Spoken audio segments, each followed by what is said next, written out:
Agradecemos, por supuesto, a la Casa de la Literatura por albergar la presentación de esta reedición de Canto Villano de Blanca Varela, sobre todo porque en gran medida fue justamente la serie de eventos que tuvieron lugar el año pasado para conmemorar el 90 aniversario de la poeta, lo que acabó de convencernos de que era el momento preciso para hacer esta reedición.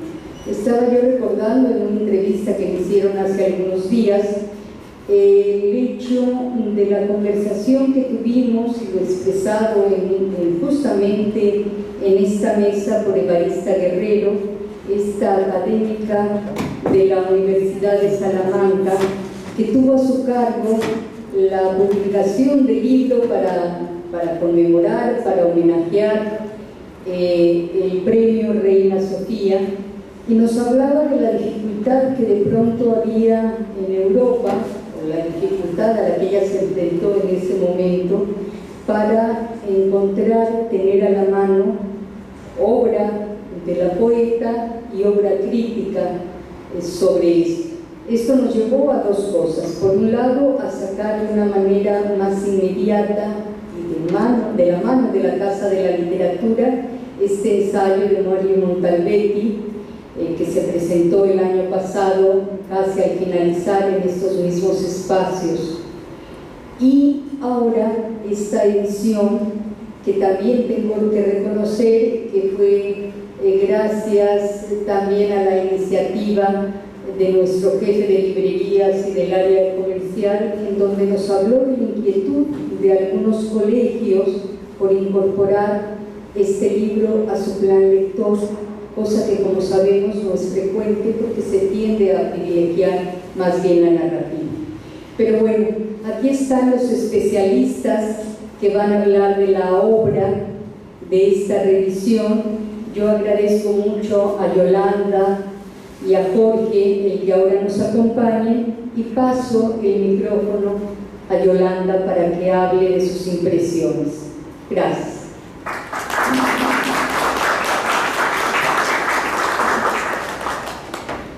Buenas noches.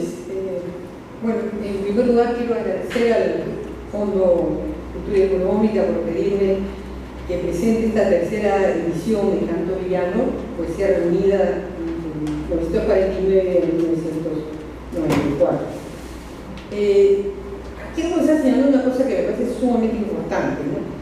Que significa la publicación de una tercera edición de un libro de poesía, ¿no? Para mí es una proeza en un país como el Perú, en el que las leyes del mercado y la lucha por la supervivencia en su sentido más literal intentan acorralar cada vez más a la cultura en general y a la poesía en particular. Pero creo que hemos demostrado que los peruanos somos obstinados y no solo enfrentamos la adversidad, sino producimos una poesía de enorme calidad como la que ahora se presenta. Porque como dice Octavio Paz en el prólogo de la segunda edición de este mismo libro, decía: escribir era defenderse, defender la vida, escribir era un acto de legítima defensa. Creo que lo era y que sigue siendo, ¿no? Y creo que es importante el nivel de recepción que hay en la poesía de Blanca Varela, ¿no? El hecho de que se saque la tercera edición implica no solamente posicionarla como una de las principales representantes de la poesía peruana, latinoamericana e internacional del siglo XX, sino que de una manera u otra también suma a sus lectores a este acto de legítima defensa de la vida. Esta realmente es una hermosa edición, ¿no? Que incluye una carta de Rodolfo Westphalen y las reproducciones de dos cuadros muy hermosos: Perro semihundido de Francisco Goya y Man with Dog de Francis Bacon. Imágenes que, como se señala en la nota final de la edición, se han incluido porque devienen en claves para comprender la poética de Blanca Varela. Y voy a tratar de referirme precisamente a ello un poco más adelante. Primero voy a hablar de la inclusión de la carta de Rodolfo, que creo que es de enorme valor porque constituye un reconocimiento muy lúcido de la calidad poética de Blanca Varela. Emilio plantea la necesidad que tiene de leer un solo poema a la vez, ¿no? Para así dejar, cito, que la vibración de su voz resuene en todos los extremos de su ámbito y quede uno preso o libre por obra de su hechizo. Y es importante porque la concentración de recursos del lenguaje que tiene la poesía de Blanca, el contenido profundo que surge en una sola palabra, lleva a tal carga semántica que de acuerdo a Emilio uno debe leerlo dosificadamente para captar sus múltiples significados posibles. Y recuerdo que también esa era la actitud que Emilio tenía frente a los cuadros, ¿no? Él decía, y a las obras plásticas y pictóricas en general, ¿no? Él decía que si uno quiere comunicarse de veras con ella, solo debe ver una por día, ¿no? Y no realizar ese tipo de visitas también que parecen muy fáciles, ¿no? que caracterizan mucho a los actuales tours a museos, etc., ¿no? Pero creo que sobre todo la carta es también testimonio de una gran amistad.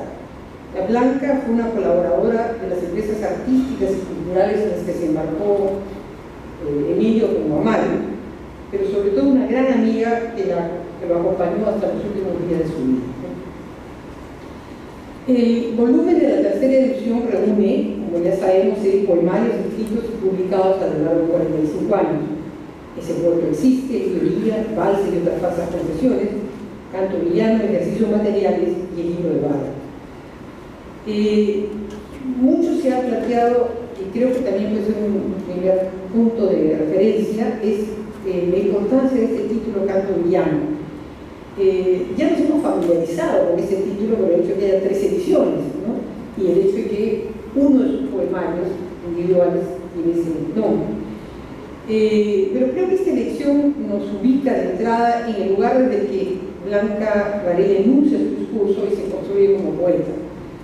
Se trata de un canto, concepto que nos remite de inmediato a la función lírica de la poesía, pero es un canto villano, calificativo con el que determina la voz poética en una doble acepción.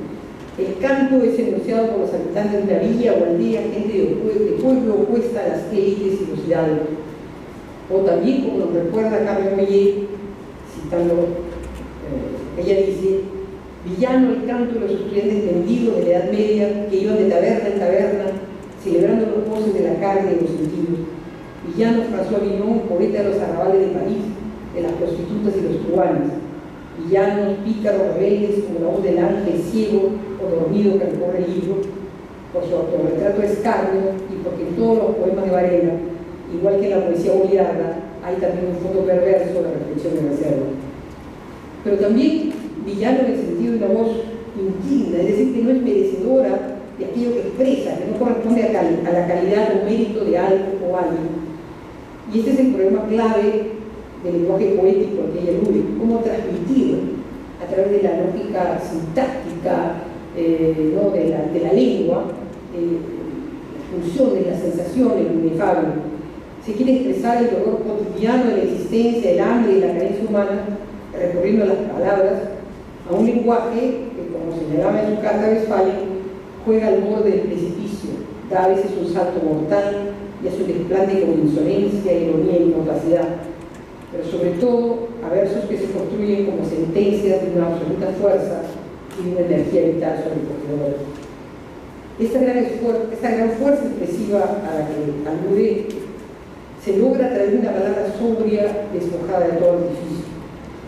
Una primera reflexión de conjunto de sus poemas es el recurso de la poeta, que yo considero que desde el punto de vista de la retórica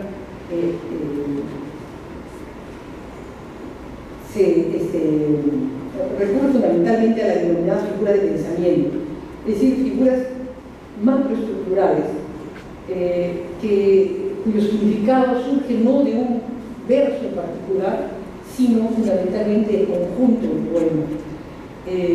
Este universo semántico de separación y dolor construido a nivel textual se caracteriza por esta gran parquedad poética llevada en muchos casos casi hasta el nivel del muchísimo.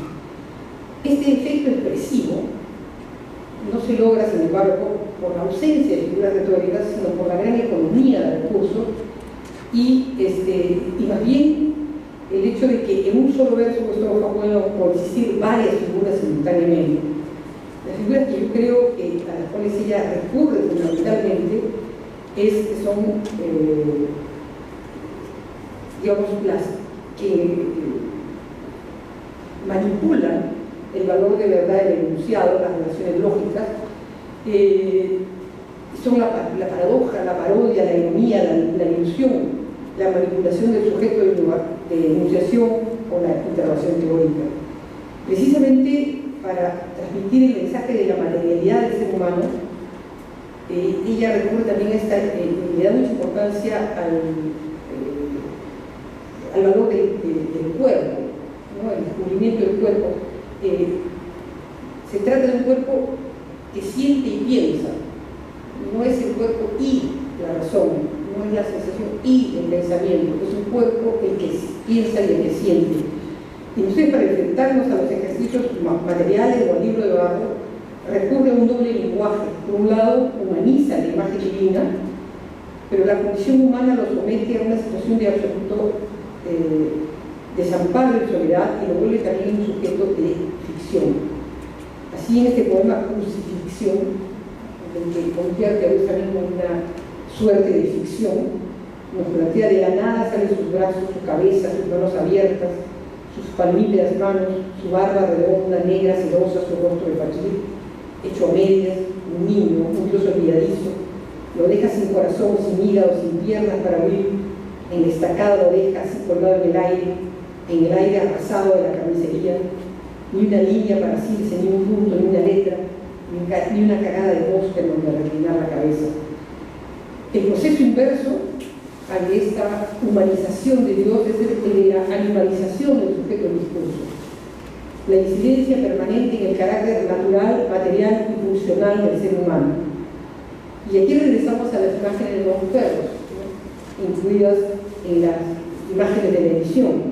La metáfora del perro, así como de otros animales del bestiario valeriano, es crucial en la construcción de su universo poético, pero solamente por la brevedad de la presentación me limitaré a intentar descubrir algunas aristas de esta imagen del perro. En el poema Secreto de Familia, de Valses y otras confesiones, Varela nos dice: soñé como un perro desollado, cantaba su cuerpo rojo silbaba. Pregunté al otro que apaga la luz al carnicero qué ha sucedido, por qué estamos a oscuras. Es un sueño, estás sola, no hay otro, la luz no existe. Tú eres el perro, la flor roja que ladra, afila dulcemente tu lengua, tu dulce negra lengua de cuatro patas. La piel del hombre se quema con el sueño, arde y desaparece la piel humana. Solo la roja culpa del can es limpio. La verdadera luz habita su legaña. Tú eres el perro, tú eres el desollado can de cada noche. Sueña contigo misma y basta. Y en el poema Claroscuro del libro Ejercicios Materiales dice: yo soy aquella que vestida de humana oculta el ramo entre la seda fría y riza sobre negros pensamientos una greja todavía oscura. Llama la atención que en estos poemas la voz de la hablante poética sea explícitamente animal. Varela recurre a la manipulación del sujeto de enunciación, convirtiendo en algunos poemas al sujeto poético en un perro y una flor que ladra. Al apropiarse a la poeta del sujeto de enunciación animal, de lo que se está apropiando de las características de animales de la humanidad, vestida de humano oculta el rabo. Se trata de un perro desollado y la piel humana se quema con el suelo y arde y desaparece.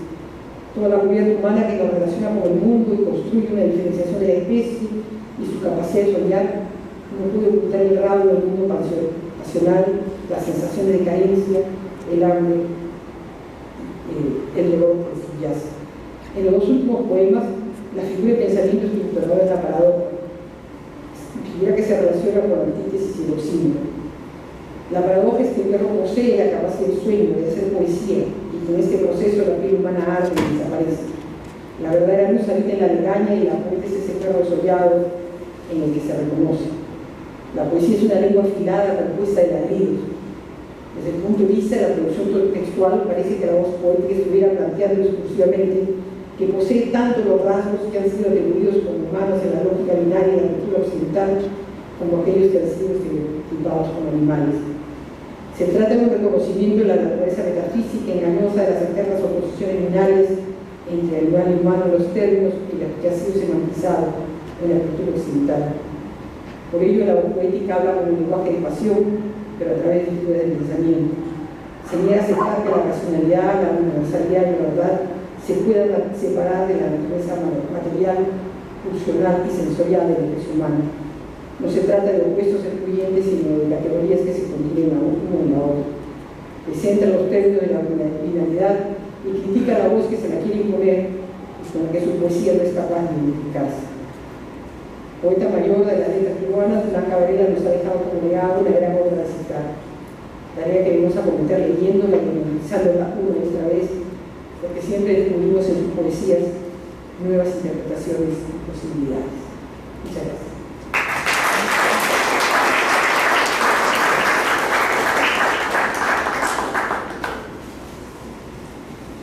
Muchas gracias, Yolanda. Sí, esto de descubrir a Blanca, hace unos días me preguntaban cómo descubrí a Blanca Varela, y la verdad es que acaba de sentir que siempre hay algo más en lo que se puede ahondar, que nunca acaba de tocarse fondo con ella, ¿no? Y eso, bueno, habla de una obra sólida, de una poética verdaderamente vigorosa, como si hubiera unos vasos comunicantes subterráneos que de tanto en tanto vuelven a brotar como una fuente brotante. Pero bueno, vamos ahora a darle la palabra a Jorge Pizarro.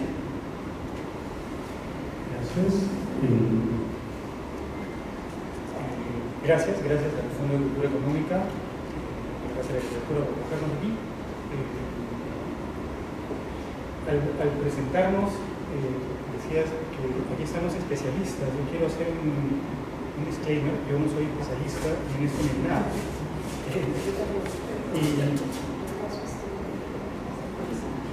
Ahora sí me escuchan. Yo no soy especialista ni en esto ni en nada, decía. Y de hecho, después de la lectura tan clara, tan inteligente que ha hecho Yolanda, decía simplemente decir estoy de acuerdo en irme. Pero no lo voy a hacer, porque creo que sí puedo dar un testimonio, dar una versión de mi relación personal con Blanca Varela, en tanto que lector que descubrió a Blanca Varela muy temprano, a los 18, 17 años de edad, cuando estaba empezando la universidad, y en tanto también, humildemente, que poeta que vive en un estado de absoluta, permanente admiración del logro de esta escritora, que es inmensa, es inacabable, y es realmente una de las grandes voces de la literatura hispanoamericana, mucho más allá incluso de lo que pensábamos o sabíamos hace 30, 35 años, cuando yo empezaba a leer su inmensidad, su tamaño ha crecido con el tiempo. Uno la lee cada vez hacia atrás, cada vez más con ojos distintos con el paso del tiempo. Y sobre eso sobre lo que quiero hablar, pero me quiero tomar la libertad de empezar siendo un poco adjetivo y un poco lateral, haciendo notar que esta es la primera edición de este libro, Canto Villano, que es la obra reunida que Blanca Varela reunió ella misma, como su testamento, como su legado. Posteriormente escribió un libro más, una plaqueta más, pero esto era en el año 1994, cuando se terminó la segunda edición, lo que ella había hecho hasta entonces. Esta es la primera vez, digo, que sale su rostro en la portada del libro. Como digo, quiero ser un poco subjetivo, un poco objetivo y un poco lateral. A mí esto me parece importante, me parece significativo. Me parece significativo, sobre todo si lo vemos en relación a las dos ediciones anteriores. La primera edición, tengo aquí, que es de 1986, es de color rosado, tiene un plato, que es una de las imágenes que recordamos de Blanca Varela, el plato de cobre, y tiene una flor roja, que también viene en uno de los poemas, ciertamente, pero la intención del diseñador que hizo esto en 1986, obviamente, es decir, esta señora es una mujer, esta poeta es mujer. Esa era la intención, por eso hay una flor roja. En ese momento, yo no creo que a nadie le haya llamado la atención, más allá de la lectura feminista específica, digamos, ¿no? De la crítica feminista, de la lectura politizada, esclava. No creo ni siquiera que a Blanca le haya llamado la atención que esto sea así. Hoy, comparándolo sobre todo con esta imagen, es obvio, nos resulta obvio. Solo quería notar eso. En la segunda edición del libro, la portada es un cuadro de Goya, que está también reproducido aquí, que ella misma escogió. No lo van a ver desde aquí, no se ve, pero cuando compren el libro, por favor, lo verán. Es un cuadro de Goya que se llama Perros en un nido, y es en efecto un perro en un nido sobre un campo marrón. Como imagen es muy apropiada, me parece que Blanca hizo una elección muy buena para presentar su obra de esta manera, pero al mismo tiempo la pone en un marco de la alta cultura. Pone en la portada de su libro, esta señora se relaciona con esta tradición cultural, gran tradición cultural. Por un lado tenemos la feminización de la poesía de Blanca Varela, por otro lado tenemos su inserción, su inscripción como se la necesitara en un espacio de la alta cultura. Lo que tenemos aquí es su cara, y esto me parece un enorme acierto. Ahora, uno podría decir que es su cara y eso es todo, pero eso no es cierto. Nunca hay tal cosa como su cara y eso es todo. Es una fotografía, es un objeto de arte, y por lo tanto también representa, también estás construyendo una ficción a partir del rostro de la autora del libro. Y voy a volver después sobre eso, pero miren, es una foto, a mí me parece estupenda, es una foto extraordinaria, llena de personalidad, llena de carácter, al mismo tiempo llena de una apuesta estética que se relaciona en efecto con Blanca Varela, pero también es una foto muy inusual, que no es la foto común de Blanca Varela. Circulan muchísimas fotos de Blanca. Esta no es una de ellas, no es la más común, la más conocida. Eso lo voy a dejar aquí por el momento, pero para seguir siendo un poco lateral, otra cosa que quiero decir, también leyendo este libro en términos de la historia de su existencia del año 86 al año 96 y ahora, otra cosa que quiero decir es que una ausencia en esta tercera edición, que dicho sea de paso, es la primera edición que se publica en el Perú. El libro se publicó previamente 2 veces en México, pero nunca se había publicado en el Perú.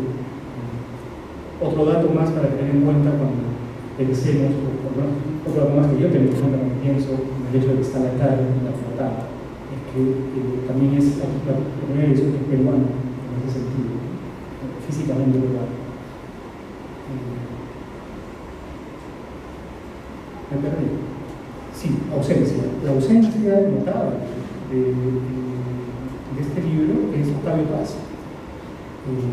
Octavio Paz escribió el prólogo al primer libro de Blanca Varela, que se llama Esta Puerta Existe, que está aquí.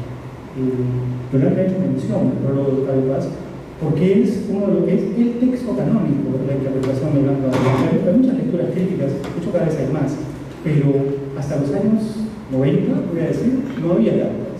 El texto canónico era ese prólogo que escribió Octavio Paz, por muchas razones. Una de ellas es porque es Octavio Paz, que ya en el año 1959, cuando se escribió ese prólogo, era Octavio Paz. No había ganado el premio Nobel todavía, pero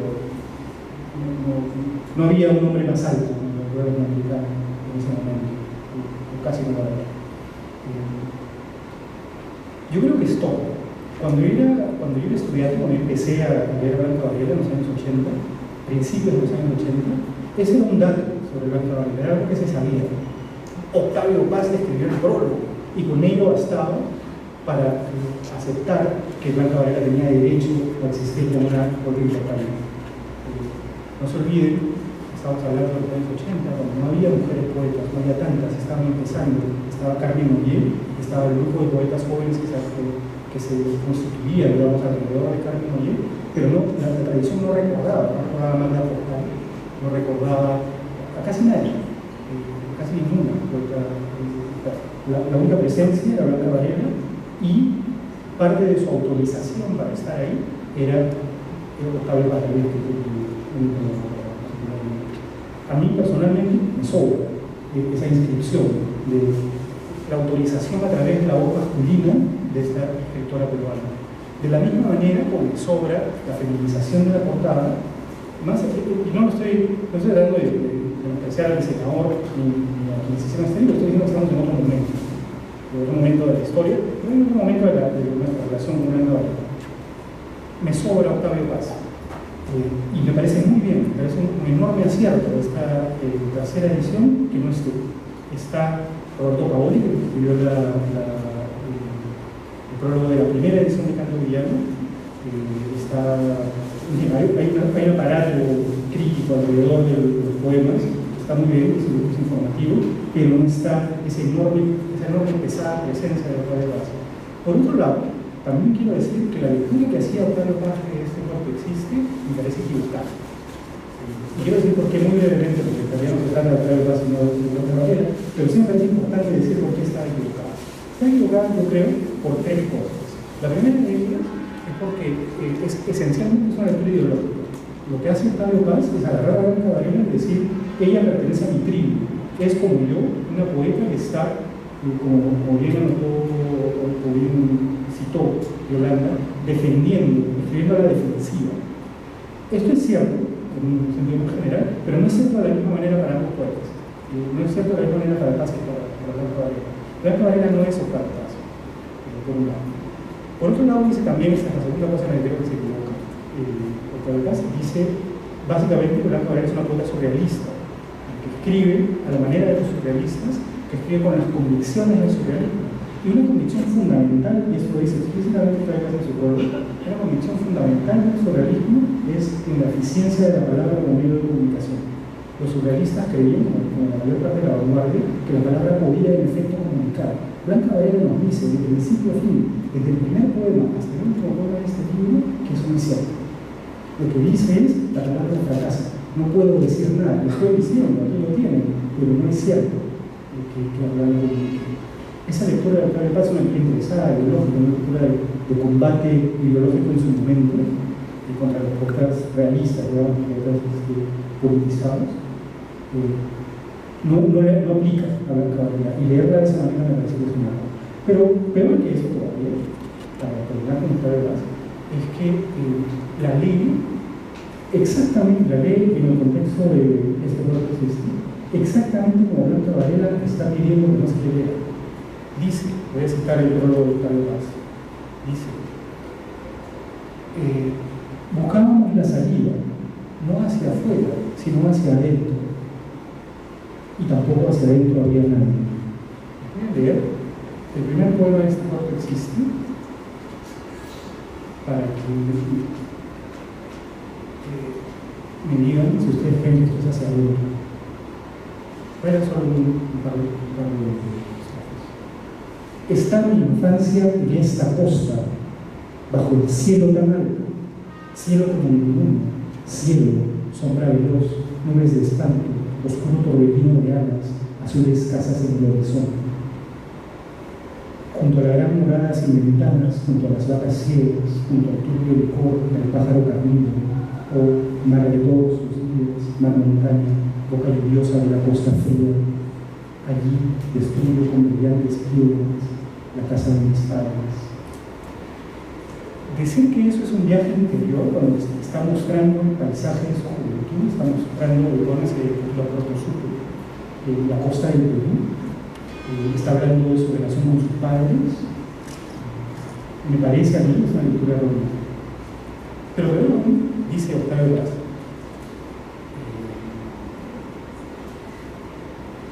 que esta muchacha peruana, la gran muchacha peruana, que está produciendo el canto más secreto y más tímido, que es también, dice, el canto más natural, es mujeril.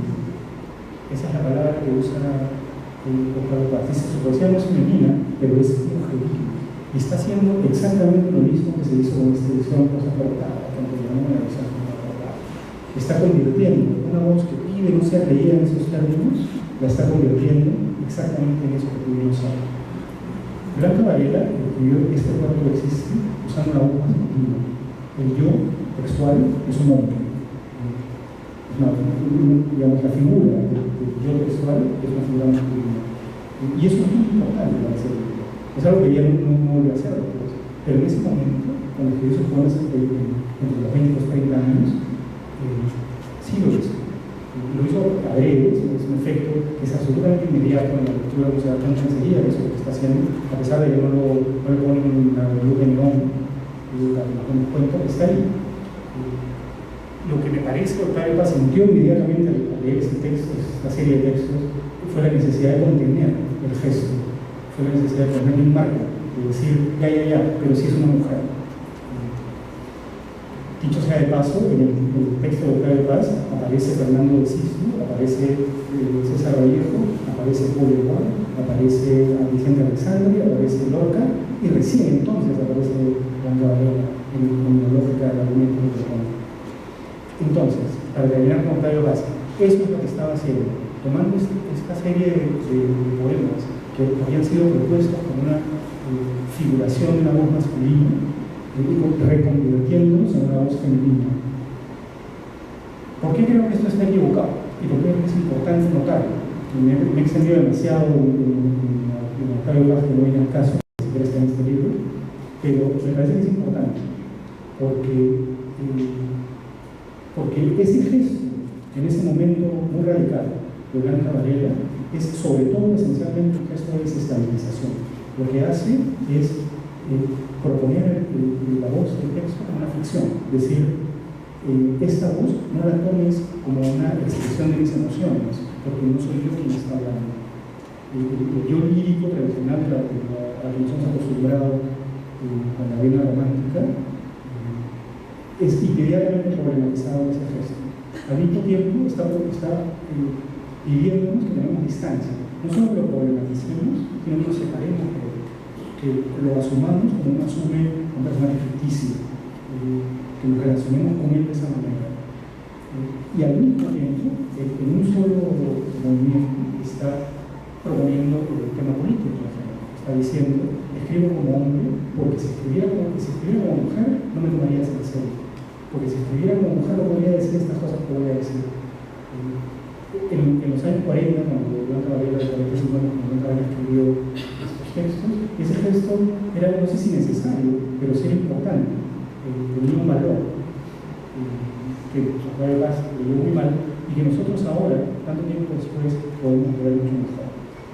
Podemos preguntarnos por qué hizo esto, podemos entrar en los textos sabiendo que lo hizo y relacionarnos con el hecho, con el efecto de esa manera, de una manera mucho más liberal. Termino con eso mi pequeña gracias sobre Octavio Paz y quiero volver al tema de la foto, porque inscribe pues la presencia femenina, inscribe no la presencia feminizada, sino la presencia femenina del rostro de Blanca Varela, inscribe a la autora del libro ella misma, pero hace también, siendo que es una fotografía, es un objeto de arte, hace también una suerte de ficcionalización del personaje, un personaje. Y ese personaje no es cualquier personaje. Yo quería hablar con Felipe, que es el editor del libro, que me va a agradecer mucho por el trabajo que se ha hecho aquí. Le decía que a mí esta foto de inmediato que me recuerda es a Susan Sontag. Y hay esa estética entre el claroscuro, el cigarrillo, la media cara, la mirada hacia afuera, ¿no? Está mirando hacia afuera del libro. Hay esa estética 50-60 de la cosa entre existencialista, crítica de arte, crítica formalista, digamos, que es Susan Sontag, etc. Está presente en esta fotografía. No quiero decir que eso haya sido Blanca Varela de su persona, sí quiero decir que es así como esta foto la presenta. No, tampoco de nuevo sin ponerle pues un cañón diciendo existencialismo, pero sí claramente está eso aquí, por lo menos para mí. Y eso también es importante, porque creo, y en eso sí me parece que Octavio Paz acertó su lectura de ese porque existe, creo que ese es el magma del cual surge la poesía de Blanca Varela, ese fermento intelectual, que es el existencialismo de los años finales de los 40, principios de los 50. En dos sentidos muy específicos. El primero de ellos es que el tema del discurso es la conciencia. El tema del discurso no es lo que está fuera de la conciencia, la realidad, etc., sino el proceso de conocimiento, el sujeto que se acerca a la realidad, etc. Eso por un lado. Y por otro lado, la forma en la que se relaciona el hablante con esa conciencia el sujeto mismo con su propio acto de conocer, con su propia conscientización, es inestable, que es también parte del la tradición existencialista, es siempre escindido, siempre consciente de su propio acto de ser consciente. No quiero ponerme demasiado filosófico, pero es importante eso, porque una de las cosas que Canto Villano, el libro Canto Villano muestra, es la profundidad filosófica de la poesía de Blanca Varela. Esa es la primera cosa que quería decir, era porque me parece mala la lectura de Carlos Vaz. La segunda cosa que quería decir es que por mucho tiempo se leyó a Blanca Varela en el Perú, me parece, como una poeta de la experiencia, como alguien que estaba contando la historia de su biografía. Incluso Roberto Paoli dice eso en el prólogo, en el excelente prólogo que hizo para la televisión, que está aquí producido. Dice, hay un elemento autobiográfico en eso. Y seguramente lo hay. De hecho, sí lo hay. Muchas referencias a cosas de la biografía de Blanca Varela. Pero yo creo que eso no es lo que hay que leer. Y eso es lo que quiero decir a ustedes. Yo creo que lo que hay que leer en la poesía de Blanca Varela es cómo esas circunstancias biográficas se transforman y se convierten a través del texto en una propuesta filosófica, esencialmente filosófica. No, quiero decir, cuando digo filosófica, en realidad lo quiero decir poética, pero poética no en el sentido, digamos, experiencial, en el sentido de la sensación y la emoción, sino en el sentido del pensamiento. Eso es importante, y es importante por dos razones. La primera de ellas, y eso es algo también que se debe leer Canto Villano, y es mi experiencia personal de esa lectura, es la razón por la cual, como les decía, vivo desde hace 30 y tantos años en perpetuación del pueblo de Blanca Varela, es que eso es así en el primer poema y es así en el último poema. El libro nos muestra esta antología, o perdón, esta colección de poemas míos, nos muestra una poesía que transita por diversos lugares. Pero ese tránsito está presente al principio y está presente al final.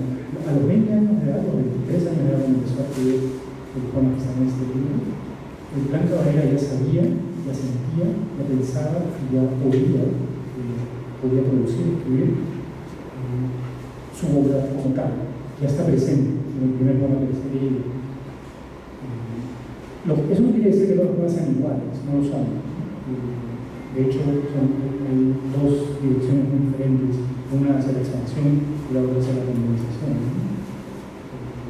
Pero está ahí. Esta es una obra sólida, y ya lo era desde que empezó. A mí eso me sorprende. Quiero leer otro poema. Yolanda ha dicho también, quiero subir al carro de la lectura de Yolanda Westphalen, porque la mía es un poco más destacada.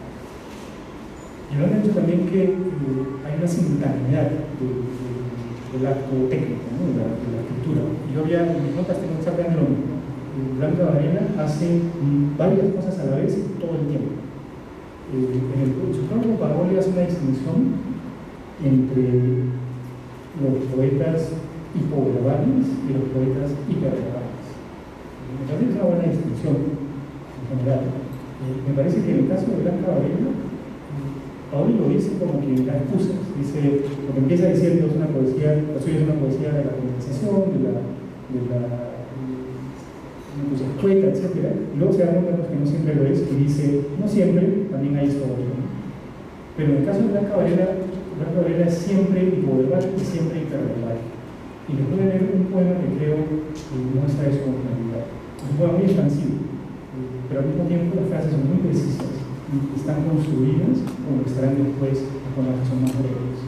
Se llama Vals del Angelus o Angelus, y está en Valses por Falsas Confesiones, es un libro de los años 80, 90 me parece, no, 70, pero es un libro de los años 60. Vals del Angelus. Ve lo que has hecho de mí, la santa más pobre del museo, la de la última sala junto a las vitrinas, la de la herida negra como un ojo bajo el seno izquierdo. Ve lo que has hecho de mí, la madre que devora a sus crías, la que se traga sus lágrimas en un horror, la que debe abortar en cada luna, la que sangra todos los días del año. Así te he visto, vertiendo plomo derretido en las orejas inocentes, castrando bueyes, arrastrando tu azucena, tu inmaculado miembro en la sangre de los macabeos. disfrazado de mago proxeneta en la plaza de la Bastilla. Si llamabas ese día y tus besos serían a fósforo y cebolla, de general en Bolivia, de tanquista en Vietnam, del grupo en la puerta de los niveles de la Plaza México, formidable PDL frente al tablero de control, gran chef de la desgracia revolviendo catástrofes en la inmensa marmita celeste de lo que has hecho de mí. Son fragmentos de poema. Y es eso, hay una música, los versos están construidos con una precisión casi milimétrica, suenan, resuenan. Al mismo tiempo hay una proliferación de imágenes que en realidad son una sola imagen repetida, multiplicada, proliferante. Pasa muy poco, no hay grandes eventos. Es escueto y no escueto a la vez. Ese es un enorme logro técnico. Eso no es, te lo digo ya, como decía al principio, como persona que ha tratado de poesía durante muchos años, no es fácil de hacer, no sale, no funciona. Blanca Varela tiene una enorme maestría de la construcción del poema y podía hacer eso como podía hacer muchas otras cosas. Bueno, hay ese tránsito, como les decía, que está presente en los primeros poemas y que tiene, yo creo que tiene muchas características que Yolanda nos ha nombrado, mencionado, que la hacen muy valiosa, pero yo quiero mencionar a niveles dos que para mí son muy importantes. La primera de ellas es la presencia del cuerpo. Esta es una poesía que es del cuerpo, está siempre escrita desde el cuerpo, a partir de la experiencia, a partir de la realidad de ser un cuerpo.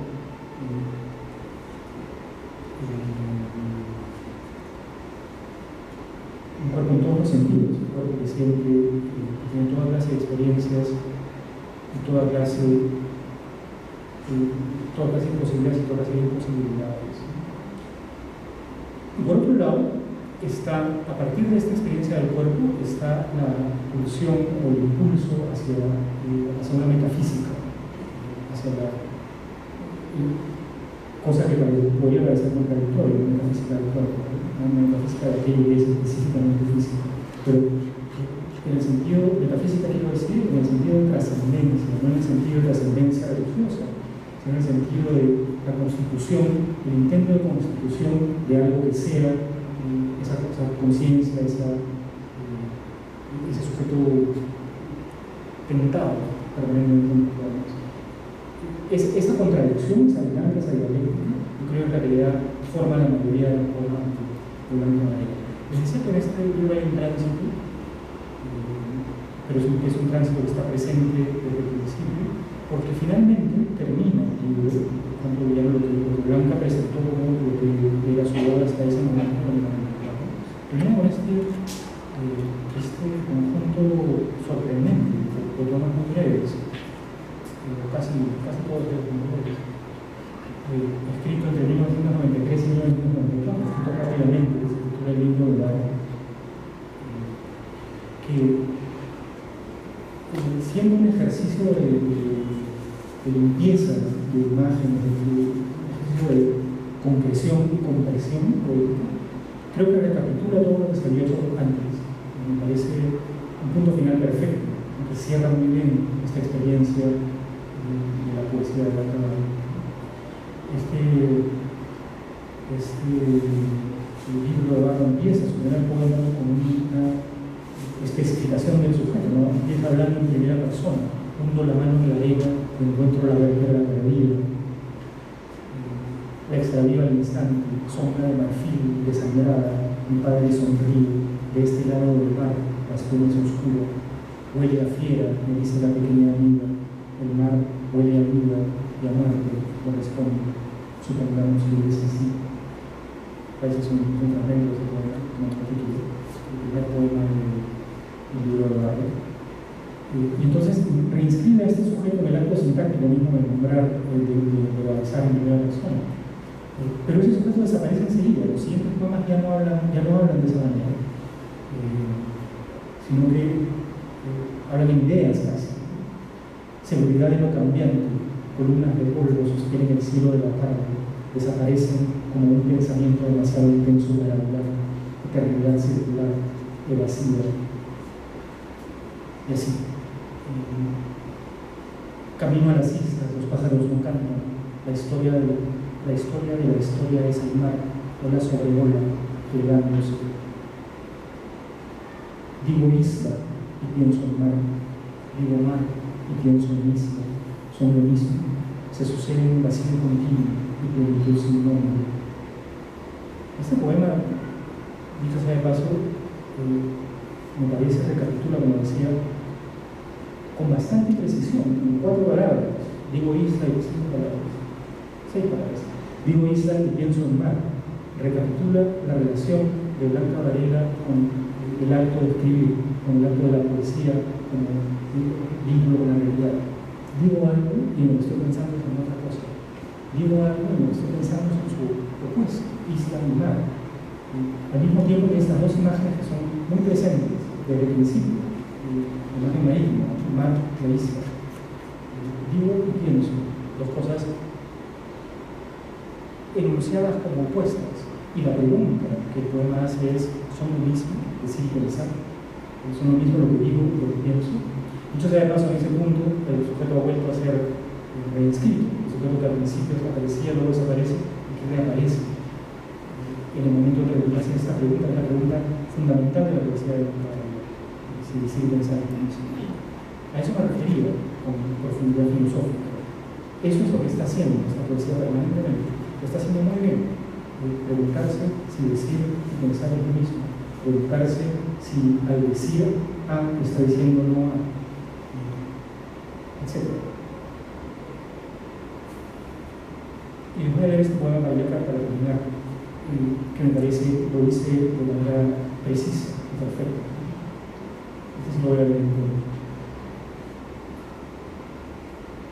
Golpeaste 3 veces la campana vacía y nadie respondió. El cerebro, la manzana, el corazón eran la misma sombra, muda y secreta sobre el césped infinito, donde el amor se arrodilla a la espera del rayo que se curva, tajante como otro cielo. Nostalgia de los ausentes, de los ángeles varios, ellos, despojados del tiempo, se convierten en alusiva desnudez, en ausencia turbadora. No es el reino de la voluntad o del deseo. Traducir el silencio es pretender hacer música donde ya no existe ni la garganta ni el dedo humanos. Traducir el silencio, golpear 3 veces la campana vacía, que emane el agua mínima, que el Dios exista y colme con nuevo resplandor el antro imaginario.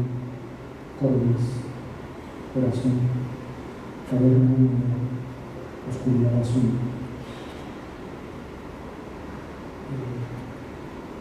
Es opaco, no transluce, no dice de la misma manera que los poemas incluso de Blanca Varela dicen.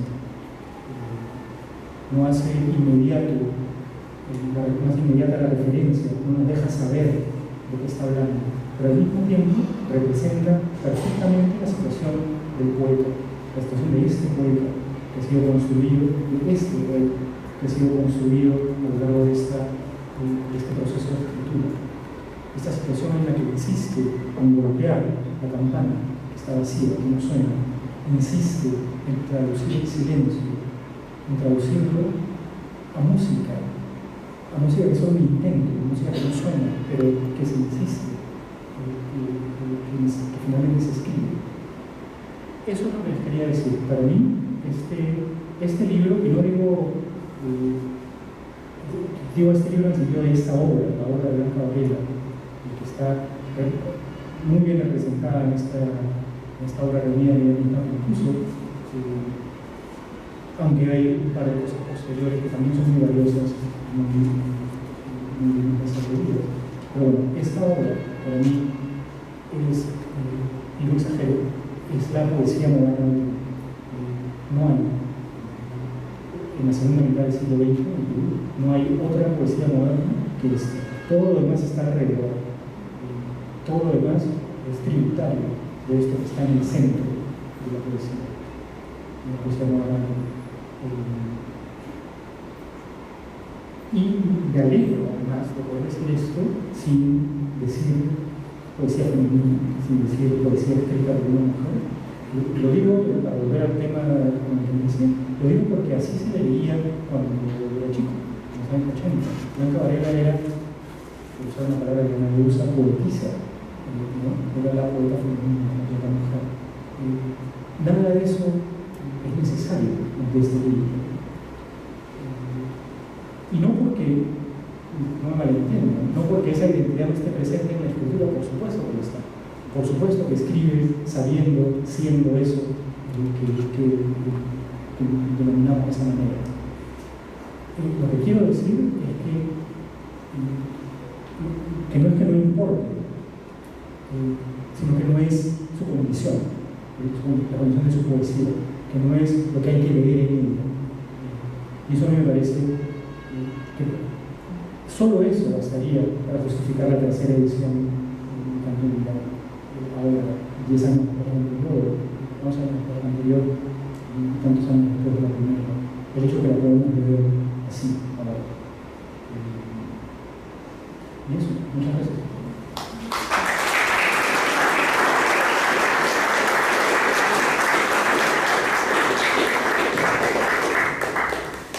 Bueno, en verdad celebro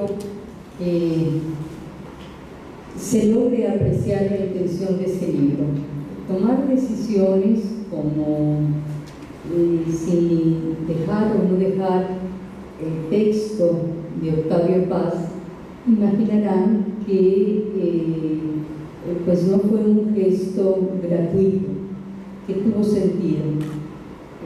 Lo conversamos suficientemente Felipe y yo, y creo que fue una decisión correcta, afortunada, porque así como se decidió dejar de lado, excluir, no incorporar ese texto, hubo otros aspectos que, por el contrario, fueron cuidados de manera muy escrupulosa. Felipe Aburto cuidó mucho que esta edición de Canto Villano se apegara a la anterior, porque bueno, de alguna manera era la que había podido cuidar, revisar su autor. Entonces, cuando él tenía alguna duda, mirando otras ediciones, la de la UNAM, la de Casa de Cuervos junto con el Sur, otra española, cuando tenía alguna duda de algún corte de palabra en una línea, de si debía o no dejarse una determinada sangría, pues se quedaba con la edición que teníamos de Canto Villano. En efecto, uno habría podido pensar, ¿para qué volverlo a editar si ya está incluido este texto o estos textos, este libro de poemas en las obras completas o en las obras reunidas de un periodo mucho mayor? Yo recalco lo de la obra completa porque yo todavía confío en que sus herederos vayan encontrando más textos que podamos en un futuro próximo publicar. Desde aquí nuestro agradecimiento por su confianza, por permitirnos hacer este libro, que como ya se ha dicho, pues es un libro especial para nosotros como Fondo de Cultura Económica, que desde Perú y ahora sí en Perú, poderlo editar con cuidado, con afecto, con ganas de hacer sentir que eso también es un homenaje desde esta casa que ella condujo durante pues varias décadas.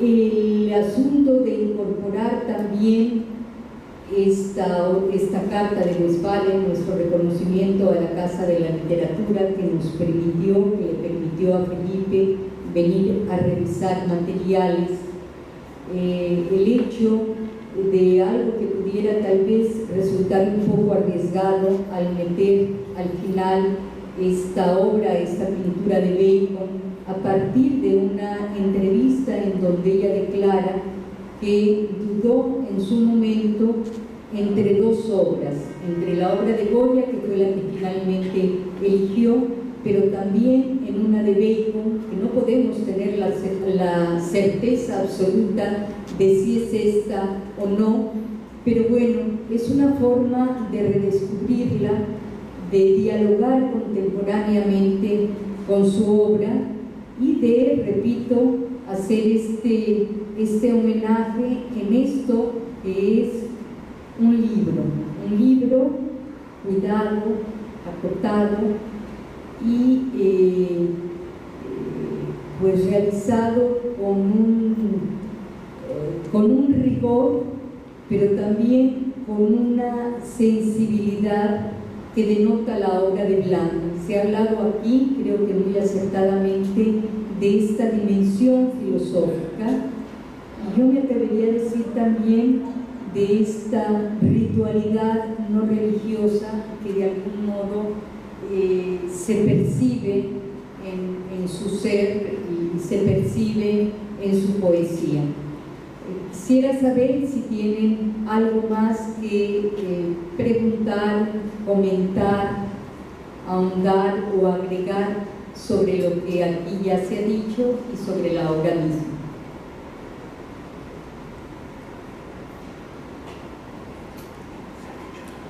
Nada. Felipe Aburto, ¿no quieres acercarte acá y compartir con nosotros algo de esta experiencia? Puedo decir que fue una linda experiencia.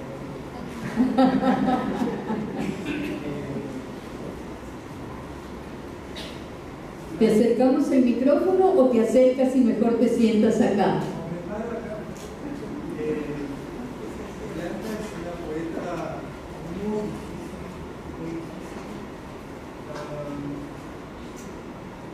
Es una poeta felizmente contradictoria. Todo lo que decía Jorge, lo que nos interesaba y conversamos con la hablando de Canto Villano era que si es la obra mayor que es importante leer Canto Villano es un momento singular.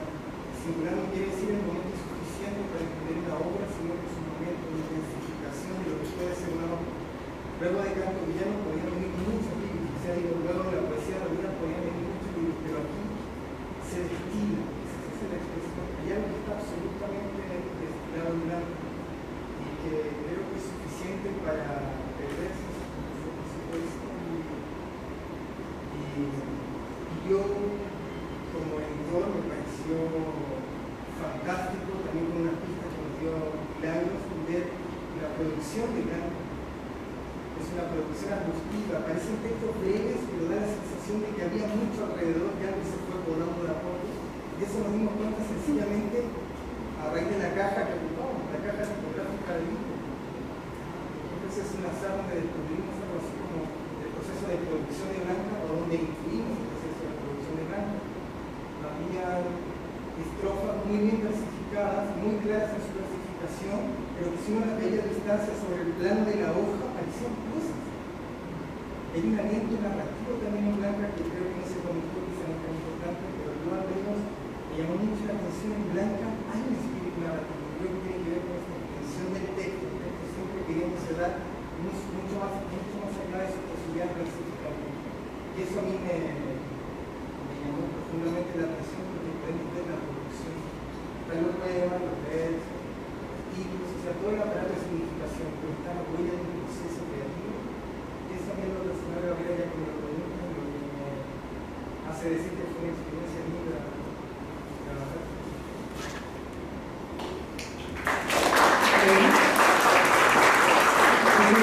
Gracias a la familia por confiar en nosotros, gracias a la Casa de la Literatura por hacernos sentir siempre en casa. De nuevo una disculpa por haber llegado retrasada. Sí, claro. Yo quiero decir una cosa más que me acaba de ocurrir cuando era el tema regional, porque hay gente joven y quiero algo que me ha... Este es un dato que yo ya conocía, pero hoy, pensando un poco en lo que iba a decir, lo he revivido. Si a alguien le interesa, la madre de Blanca Varela era compositora de valses, una grande compositora de valses tradicionales peruanos. Blanca escribió poemas llamados valses, escribió un libro llamado Valses de otras falsas confesiones, Uno de esos poemas está explícitamente dedicado, dirigido a la madre, tal vez a la sobrina, por favor, con duda, pero la menciona a la madre. Lo que quiero decir, si a alguien le interesa, escuchen los valses de Serafina Quinteras, lean las letras, ella no componía la música, escribía las letras. Es una de las grandes escritoras modernistas del Perú, son joyitas del modernismo, esas letras. Les recomiendo que lo busquen en YouTube, existen versiones de Bayón, de la Universidad de la Cruz, valses de Serafina Quinteras, que era la madre de Blanca Varela. Y me parece significativo, importante, por lo menos curioso. Gracias.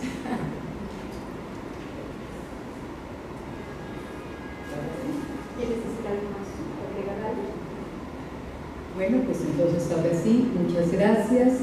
El libro está ahora disponible.